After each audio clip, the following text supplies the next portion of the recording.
Okay, it's ZTE Axon 10 Pro time. I mean, I've already told you quite a lot in my preview, especially with a lot of video samples and all these kind of things with photos at the end of the video. So I'm not gonna get too deep into that. Pretty much only give you an update, so my final judgment on the cam, but obviously on the phone itself. So let's get to that one. When it comes to design, I'm gonna keep this short. I love it. And I'm actually gonna give this, well, only 4.5 stars, even though personally 5, because this is packing a 4000 milliamp hour battery with a 6.4 inch 7 display, which is 0.2 inches smaller than the OnePlus 7 Pro. But look at how much thinner it is, 30 grams lighter, and the same battery size. This is impressive. Also, better ergonomics with the button placement, with the volume rocker being on the same side as the power button, which is I prefer. And yes, we have the edge display, so the curved one. But I mean, if you don't like it, you don't like it, okay? But I actually like it by now, especially this phone feels so well built, all great.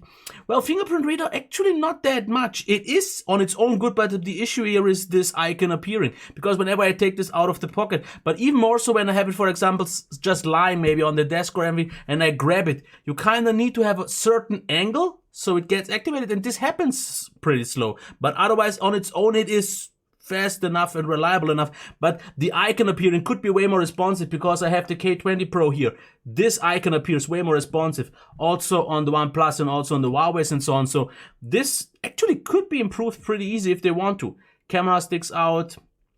And yeah, I'm not gonna go into the rest. You know that. I've already covered that.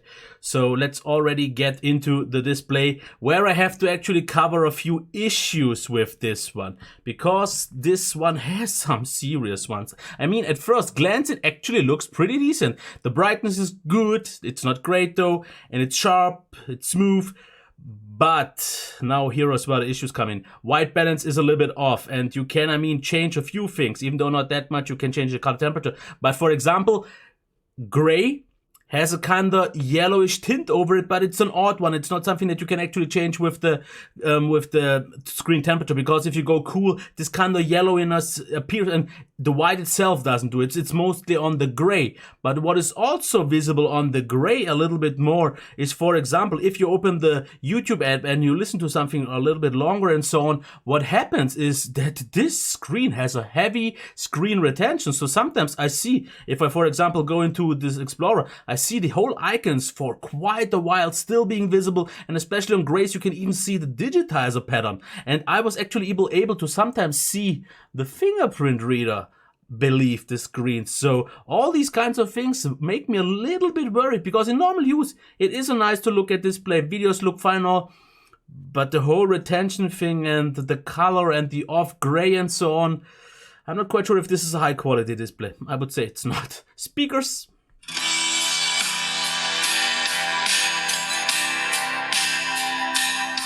For some reason in this room they sound a little bit more shallow or kind of hollow, but whenever I have a quite loud kind of like Bluetooth speaker here, I notice this as well. So that's why I think this is a little bit more over exaggerated here. But I like the speaker actually almost more than on the OnePlus 7 Pro, because it is just, in my opinion, a little bit nicer balanced, because it doesn't have a lot of depth either, but it's a little bit cleaner. It's not quite as loud, and most people, I would say, like the OnePlus 7 Pro more, but for some reason, general use, I slightly prefer this one, but it's a very, very slight advantage. Well, also advantage, because at least it's in the package, is the USB to 3.5mm dongle. It's a good one. It's not what they had to offer on the OnePlus, on the ZTE Axon 7 Pro. I would say it's a above average, but just okay one. It's loud enough. It's out of the box way too bassy, but you have different profiles, presets for actually even specific headphones and all these kind of things. So still good here. In terms of performance, well, not much to say more than I already did in my preview. It is smooth. Not 90 Hz smooth. It is pretty responsive, not crazy responsive though. So if you measure this with the best Snapdragon 855 phones, it will definitely hold up, not with a OnePlus 7 Pro. And if I look side by side with the K20 Pro, sometimes this feels faster, sometimes this feels faster, but all on an absolutely top level, so I'm good with that. Now, battery life, not as good as expected. I mean, yes, 1080p display with AMOLED, usually efficient, 4000 mAh battery. maybe I expected a little bit too much, because what I got maybe like, for example, on Wi-Fi, 8 to 10 hours heavy, varied here. But in normal use, maybe like 6.5 hours on mobile data, possibly 7 over a whole day, like a little bit over 7 on 2 days, like 5. So it was still very good, but for some reason I expected even more. But that's that. Standby drain, especially on mobile data, was very good. And that's the same thing that I can say about the software. I like it. I'm gonna keep this short. It is very stock Android-ish from the feel. It doesn't really look like it, but we actually have, additional to that, some extra options. Like, for example, even though it looks a little bit not that much, you have to kind of check, for example, features here. We have system navigation, where we can change the navigation methods. One-handed mode is there for people. Raise to wake the screen, double tap, screen record, gesture and motions, all these kind of things. So far, I really like this UI. Some people said in the past that they weren't already reliable with updates. So some actually say on the ZTE Axon 7 Pro, it got worse over time. I can say this. I can definitely tell you that I like the experience already back on ZTE 7 Pro, but I like what they offered here, because it's stockish enough for those people who want stock, but it's far enough, or let's say enhanced enough over stock Android, that I also like it. So I'm good with that. Now we can just hope that the updates won't mess up things and maybe even improve things, even though so far I don't really see any issues. About the Wi-Fi reception, it's a little bit weaker here in my studio, where I usually don't have good reception. That's where I can tell which one has good reception and which one has not. So this one's a little bit weaker. Speed itself was fine. Call quality was clean. Mobile data reception was fine. Call quality was fine, if I didn't already mention that. So let's get into the photos just a little bit more. And I will also give you a few examples compared to Gcam, just to know how it fares here. So this is a normal picture, and this is with Gcam. Oh, at first glance, I can already still tell you that this looks a lot nicer. I guess a lot of people would agree here with me that if you see, there is a lot more depth going on, the HDR is working better, and this is all on auto mode. But this doesn't happen the same way every time. So here in this case, I would say yes. Here, for example, this already, I think, and that's, at least for now, what happens with the Gcam happens too often. It just tries to do so much. As you can see here, it boosts colors too much, and then actually details get lost, and it just looks over the top. So more realistic on Gcam. Here, for example, as well, this white balance looks a little bit off here on the Gcam on the right side, where the ZTE, where we can obviously see it, looks good. Color stacks look more right. And I used the profile that comes with the app here when I looked into the forum and so on. So this is something that you can definitely tweak if you use the app, because if you look at the details here, and if you look at the details here, Gcam sometimes, especially due to stacking the pictures, makes a better picture, but you will maybe have to tweak it a little bit to get that result, because out of the box, for example, only in some equations, like for example, here also, it definitely looks nicer. Where is this pic here?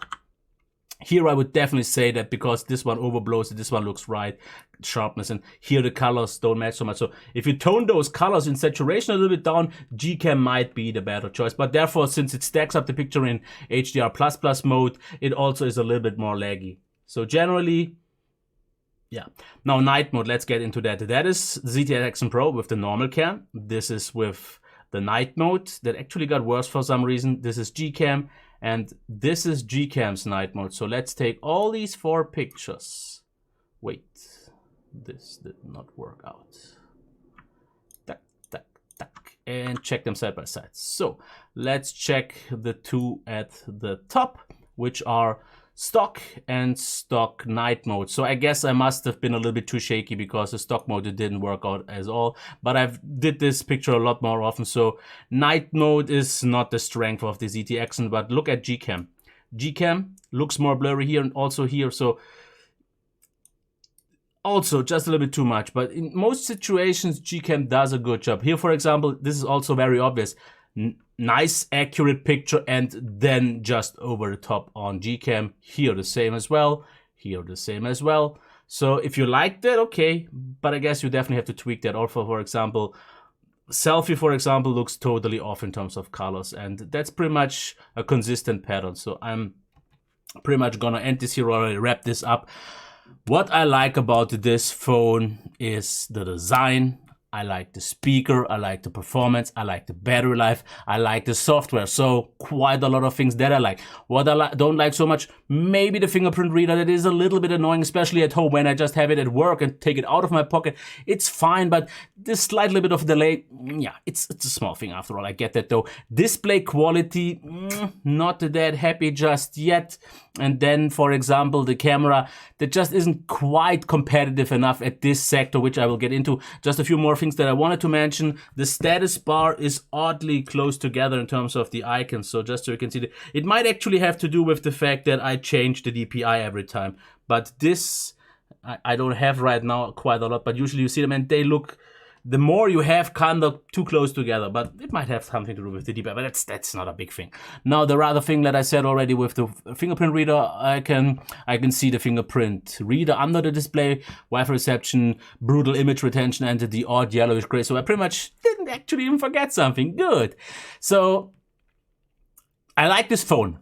And if this would be a $400 phone or something, maybe even $350, this would be a great competitor against something like the Xiaomi Mi 9 or maybe even the K20 Pro. But it's $600. I mean, I've seen it already on sale for like $500, but the typical price is still $600. And I think just at $600 at the moment, it's not competitive enough, because you can get similar good phones for about $400, and you can get for a little bit more something like the OnePlus 7, then will be generally a better phone. So if this phone, after a while, maybe when it won't sell that well, falls in terms of price, which the Axon did, the 7, so this might as well. So if this one comes down to $400, maybe even more, and you like what you get here, the slightly bigger display, even though the phone doesn't feel bigger because it feels nice and lightweight with great weight distribution, you like the speakers and all these kind of things, and you want to give it a chance, maybe try it out in a store.